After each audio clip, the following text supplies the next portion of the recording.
Ngayon lang nangyari kay Edo ang ganitong sitwasyon. Edo ipinagbabawal muna mag-blog.edu na lungkot sa nangyari. Bago ko ipagpatuloy ang maiksing reaction video na ito, hiling ko lang na patapusin ang panonood nito para malaman ang nilalaman nito, at kung bago ka pa lang sa munting channel na ito, paki-subscribe para lagi kang updated sa video ng mga kalingap. At pakisuportahan natin ang ama ng kalingap na Val Santos, Matubang Ate Edna Vlog at si Kalingap Rab.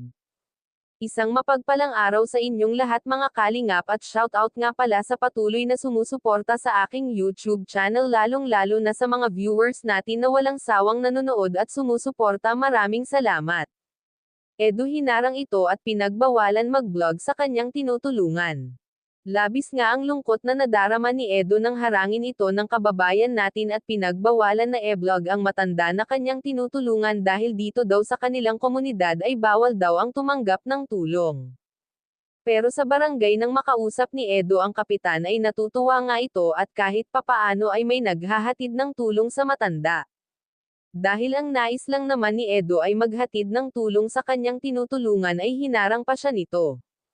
Siyempre nga naman, nandoon ka na sa lugar na iyon, nagpagod ka ng maglakad makarating lang doon, tapos haharangin ka lang nila at ayaw nila na ipa-vlog ang matanda at ayaw nila na tumanggap ng tulong ang matanda.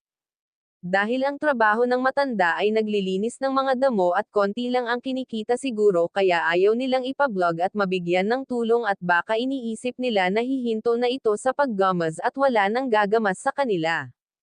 Magkano lang naman ang kinikita ng matanda? Sobrang liit, pambili lang ng bigas ang pinagpaguran ng matanda sa maghapon.